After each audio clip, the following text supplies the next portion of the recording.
Okay, well, Mike Castle, Archive Stereo, and I know it's been a while since I posted, but in the greater scheme of things, who will know if I just keep doing some of these videos? But I can say this: it is now almost the end of October 2025.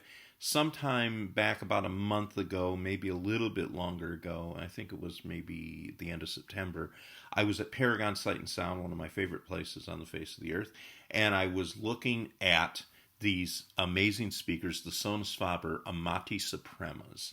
And I got to listen to them with a world class, um, over $1 million worth of gear in the room.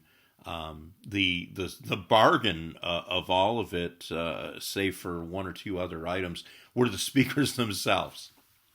Um, Unlike the Sonus Faber Supremas, which are $750,000 for the pair, this is about one tenth of the cost. The Amati Supremas, which is based very much on the Suprema technology, the Amati Supremas are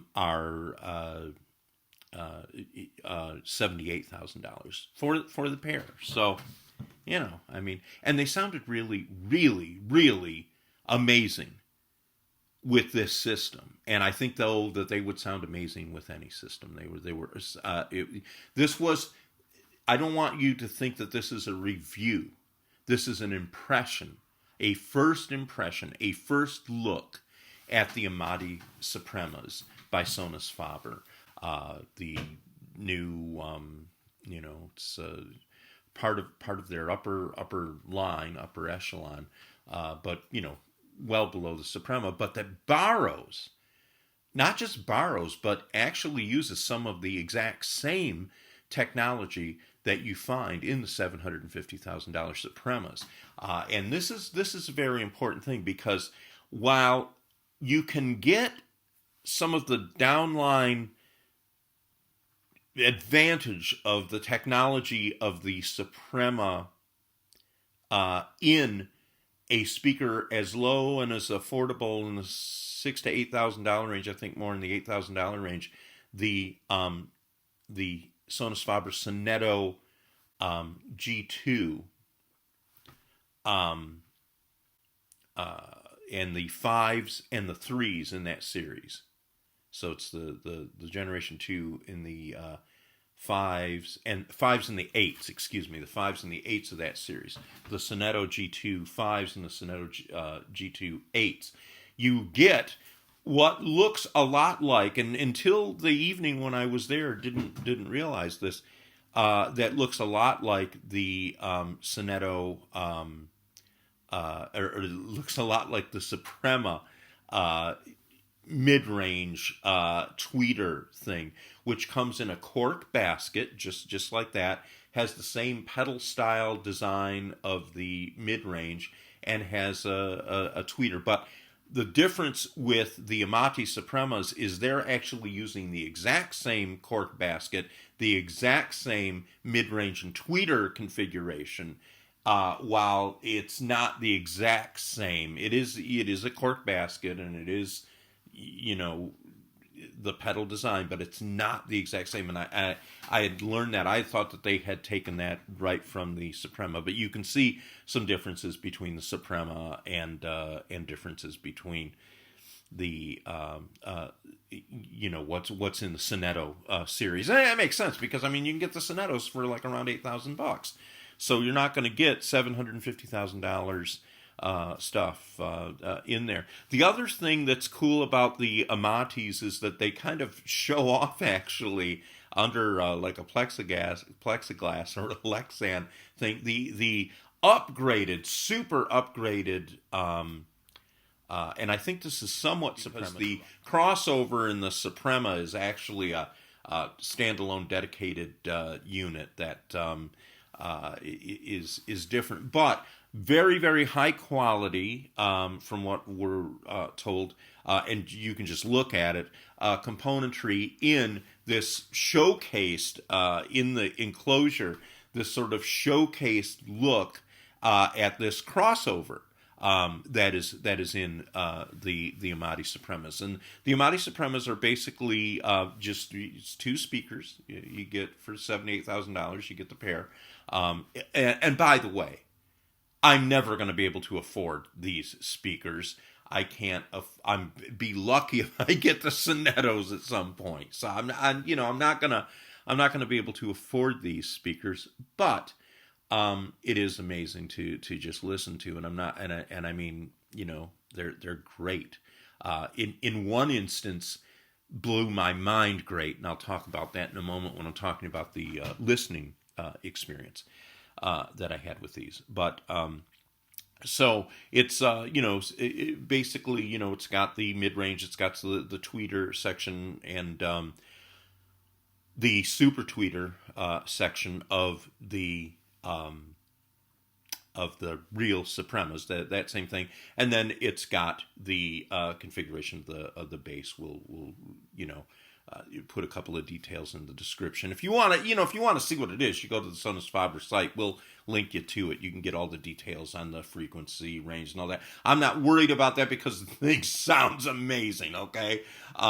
There was no subwoofer in it, and unlike the Suprema, which has two separate speaker enclosures left and right for the subs that are with that are also controlled through that crossover system, that's not the case with this. And when I was someone could put a sub with it, but I wouldn't see any need for using a sub with these speakers because they were amazing, and we listened to them in about 5 different cuts off of a playlist, which unfortunately I was so mesmerized by the whole presentation that I didn't think enough to go up and talk with Roberto Gamba, who is from Sonus Faber, who was there and did a wonderful presentation. Just a very, very nice person to talk with and have him introduce these. But again, this is just a listening impression from this, a brief impression. I didn't spend any more than a half hour at the most with these speakers. Now, I would like to go back, spend some more time there and listen. But I mean, I was just blown away. But was I blown away by the speakers, or was I blown away by, let's face it, the system that it was with? It was with a system that really should be running the $750,000 Supremas. That's how good the system of it was. Now they had another room. They had 2 rooms for listening sessions with Burmeister equipment, which itself is really good equipment. I'm not a particular, when I've listened to stuff on it, I didn't listen to the Amati Supremas on it, but I've listened to other things on it, and I didn't enjoy it as much as I did. But when I tell you what was in this, you'll understand why. Because this was in basically a 1.1 to 1.3, basically figuring it up, $1 million worth of equipment in that one room. Okay, let me tell you what I was listening on. Dan D'Agostino, I love everything that Dan D'Agostino does. The closest I'm going to get to Dan D'Agostino equipment is by finding used Krell that he was involved with. Dan D'Agostino Krell design. My personal one that I want right now is the KPB 300 stereo amp, which you can get for around $3,000 to $5,000, which that will be an expense for me just to get one used. But that's the closest I'm going to get to any of this. But listen to what was on this, okay? The monoblocks, the D'Agostino Relentless Epic 800 amps plus series monoblock amplifiers. That's what was running there, and that at $225,000 times 2. So right there, you've got basically over $500,000 just in the amps. The Relentless preamplifier, $167,000. I'm not saying this necessarily to impress because there's a big part of me, like every time when I get a Stereophile magazine, I might do a video just on Stereophile itself, and I look at this stuff and it's like, I don't even want to read these things because I'm never going to be able to afford this. The reason, though, why I'm saying this is because I can drive down to Ann Arbor to Paragon Sight and Sound, and if you live in relatively large metropolitan area, you can find a Dan DiAgostino dealer and you can end up listening to this stuff. And just as a person who loves good audio, by the way, you can do that with any of the stuff in Stereophile. You can find your dealers and do that, and that's great. But this is just like a treat, and it's also a thing that you then go home and feel horrible that your system will never sound like that, but then think, okay, it doesn't sound like that, but is it $1.3 million worse than what I heard? And then it kind of starts to put it in perspective. This is just like the increments as you go into this kind of equipment is very subtle. You can get, I don't know if this is going to be controversial or not among audiophiles, but I think you can get 90 to 94%. I'm saying 90 to 94, I'm not saying 95. 90 to 94% of the amazement with a $3,000 to $4,000 system, maybe even less. I mean, I've got an old Sansui 441, hasn't had a bit of work done to it. The lights are still working. Someone must have babied it and never played it. Everything is still working. Doesn't really have even, I haven't had to clean the controls or anything like that. And in the right conditions, that thing sounds amazing. But it is that extra 6% that, oh shoot. And that's what I heard in this evening. And again, I think it's more the Dan DiAgostino stuff, which is my favorite stuff now.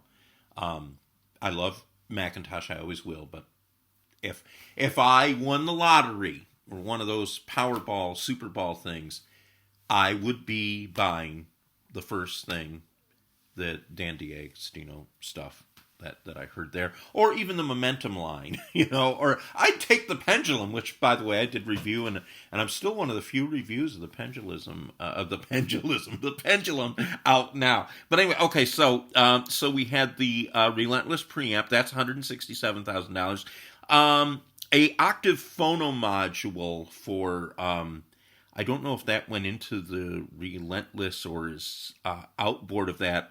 I'll double check that and put a note on the screen. $1,950. So hey, that was the bargain thing. DCS Varice digital front end, which I think it's a 3 chassis unit, $217,500 in that. Here's a cool thing. So one of the sources was through the DCS Varice. Another was through the Analog Audio Design TP1000 reel-to-reel, which also was amazing. That's the bargain, really, of this thing, $27,000. Something I still can't buy, but, maybe somebody. And then the Clear Audio Statement V2 turntable, yes, $275,000, but I've got to put a picture up of that, because it's beautiful. It's an amazing thing. It's like a full table thing. It's unbelievable. And it sounded great. Then in there, I don't have the prices on these, but the cabling was from Transparent Audio, which Paragon uses a great deal of.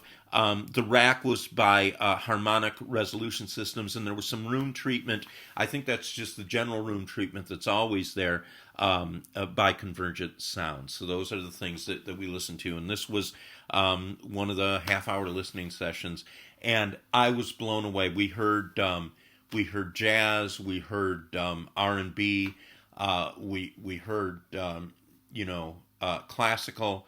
And I wish I would have written down all these things, but everything sounded amazing on that equipment, and of course on the Amati. I guess the point is this: the Amati Supremas can do an incredible job with this equipment, and because this equipment is very revealing and very musical, I think that actually speaks really well that the Amatis played very nicely. They got along very well with this system. I just noticed that I'm just like a head here.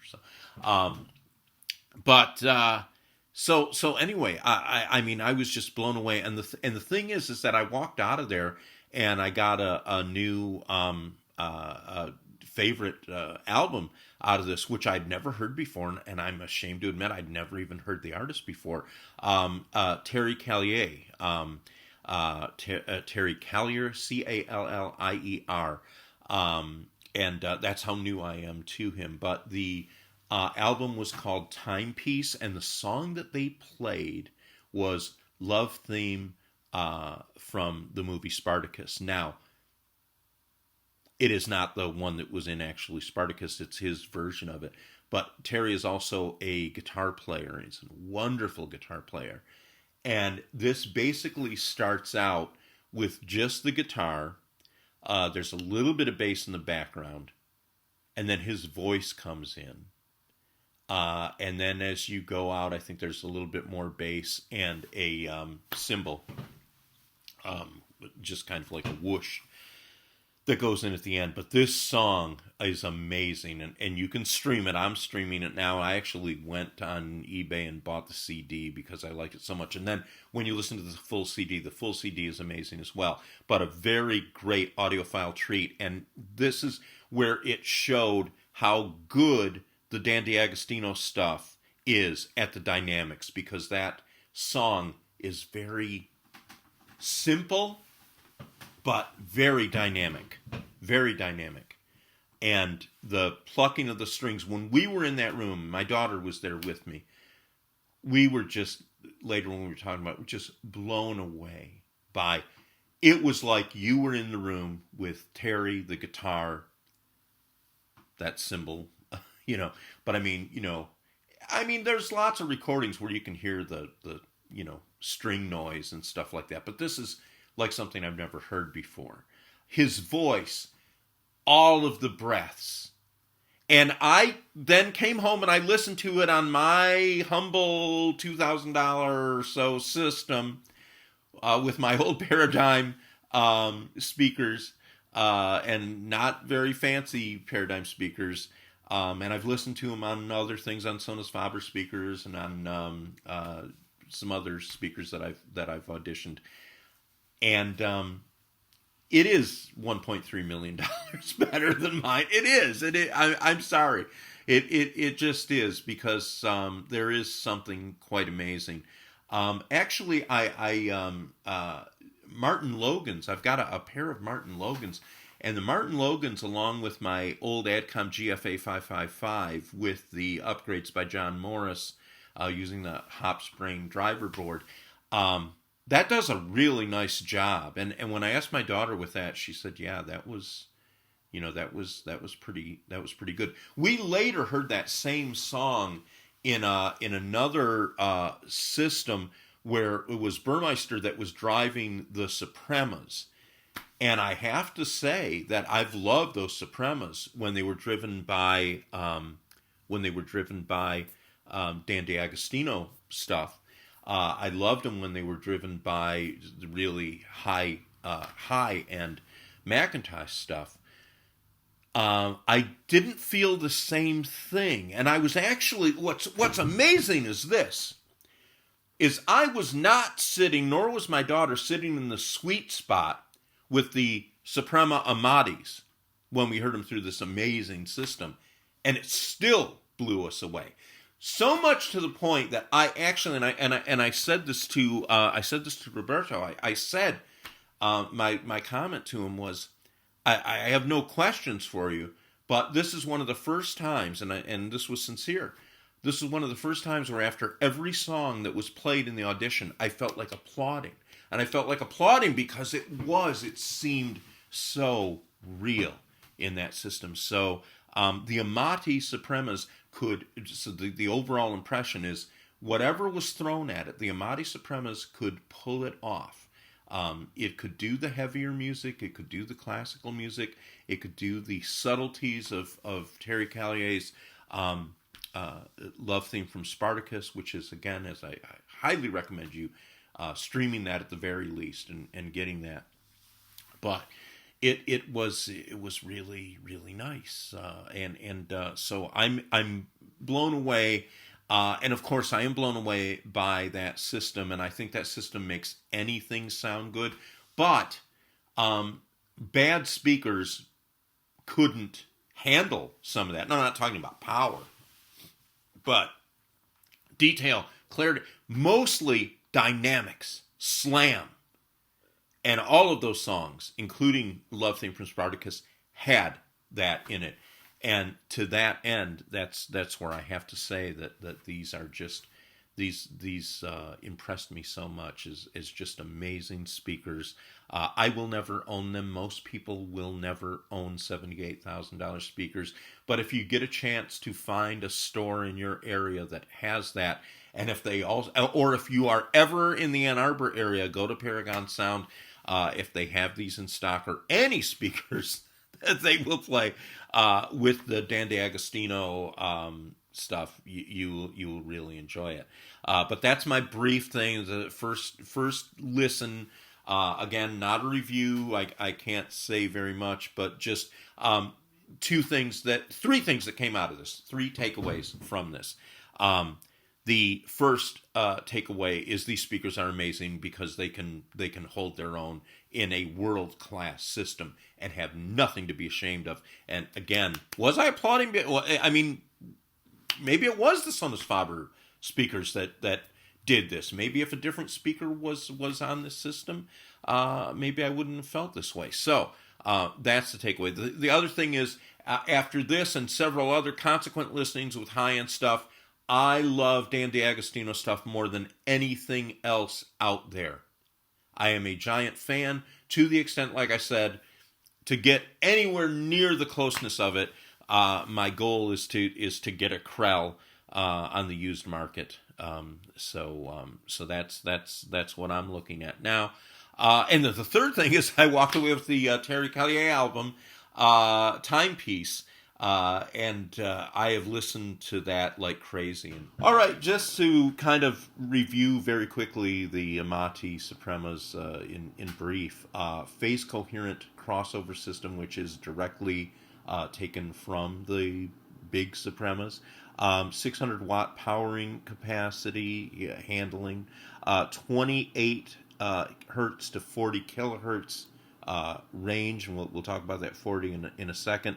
It's got a Silk Dome tweeter, the Super Tweeter, which explains the 40 kilohertz, plus the mid-range, the pedal style, Camellia style, and then of course the bass component.